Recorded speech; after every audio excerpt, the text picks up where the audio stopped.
बिस्मिल्लाहिर्रहमानिर्रहीम। अस्सलाम वालेकुम नाज़रीन, इन्फॉर्मेशन टीवी की नई वीडियो के साथ मैं हूं आपका होस्ट कासिम खालिद। मेरे साथ हैं मियां अनीस बशीर। नाज़रीन, आज की जो वीडियो है इसमें हम कवर करेंगे एफ़आईआर को। एफ़आईआर होती क्या है, ये दर्ज कैसे होती है, इसको दर्ज करने में क्या कानूनी पेचीदगियाँ होती हैं, एफ़आईआर के बाद क्या होता है, पुलिस क्या करती है और फिर उसके बाद अदालत का क्या किरदार होता है। इस बारे में कुछ सवाल हैं जो हम मियां अनीस बशीर से जानेंगे। अस्सलाम वालेकुम भाई। वालेकुम अस्सलाम। कैसे हैं अनीस? अल्हम्दुलिल्लाह। अनीस साहब, मुझे आप ये बताएं कि एफ़आईआर होती क्या है और ये कैसे दर्ज की जाती है? सबसे पहले तो मैं आपका बड़ा शुक्रिया अदा करता हूँ कि आपने एक बड़े अच्छे टॉपिक के ऊपर जो है वो मुझे मदऊ किया।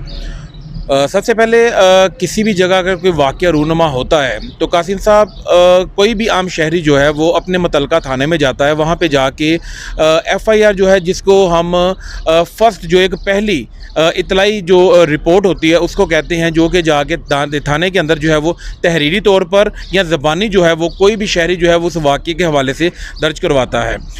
जिसके बाद जो है वो 154 सेक्शन के तहत जो है वो एफ़आईआर जो है वो इंचार्ज ऑफिसर जो है वो दर्ज करता है। तो जिसके बाद जो है वो आगे मज़ीद जो है वो कार्रवाई अमल में लाई जाती है। अच्छा, मुझे ये बताइएगा कि अगर कोई शहरी एफ़आईआर दर्ज करवाने गया है और पुलिस उस एफ़आईआर को दर्ज करने से इनकारी है, तो उस सूरत में आम शहरी के पास क्या कानूनी रास्ता है जो वो इख्तियार करेगा?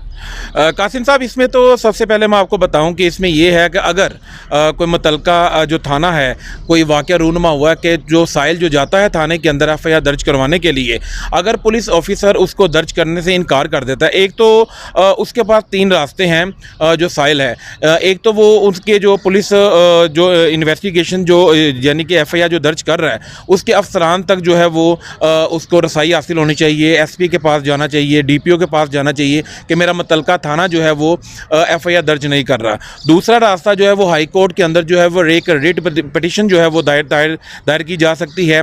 तीसरा जो है वो दफ़ा 200 के तहत जो है वो मुलजिम के ख़िलाफ़ जो है मुतलका जो कचहरी है उसमें जो है वो इस्तख़ासा जो है मजिस्ट्रेट की अदालत में दायर किया जा सकता है, ताकि मुलजिम के ख़िलाफ़ जो है वो कानूनी कार्रवाई अमल में लाई जा सके।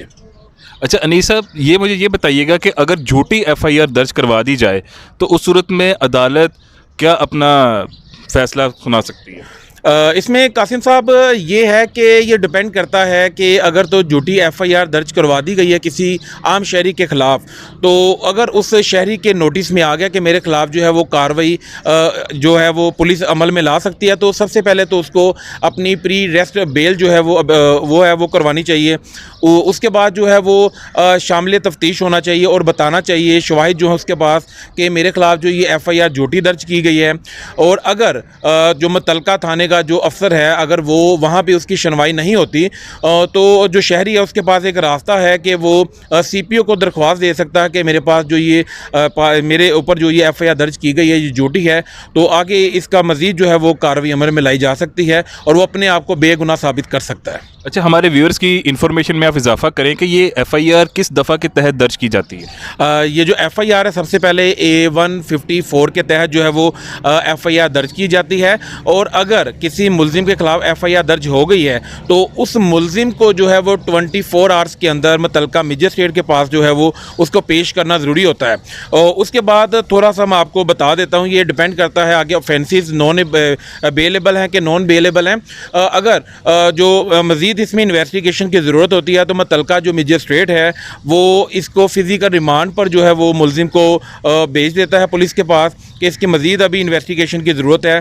फ़िज़िकल रिमांड जो है वो मैक्सिमम जो है वो 15 दिन का हो सकता है, जो कि मजिस्ट्रेट जो है वो 3 दिन, 5 दिन, 6 दिन या इस तरह मुख्तलिफ डेज़ के मुताबिक जो है वो 15 दिन का मैक्सिमम जो है वो फ़िज़िकल रिमांड देता है। जब फ़िज़िकल रिमांड मुकम्मल हो जाता है तो उसके बाद जो है मजिस्ट्रेट उस मुलजिम को जो है वो जुडिशल रिमांड पर जो है वो जेल भेज देता है। जी, बहुत शुक्रिया अनीस भाई, आपने हमें तमाम तरीक़ेकार से आगाह किया कि एफ़आईआर होती क्या है, इसमें क्या क्या कानूनी पेचीदगियाँ हो सकती हैं, अगर किसी की एफ़आईआर नहीं काटी जाती तो उस सूरत में उसको क्या करना चाहिए, इसमें आगे फिर मजिस्ट्रेट और फिर एफ़आईआर के क्या क्या लवाज़मात हैं, इन तमाम तरीक़ों से आपने हमें आगाह किया।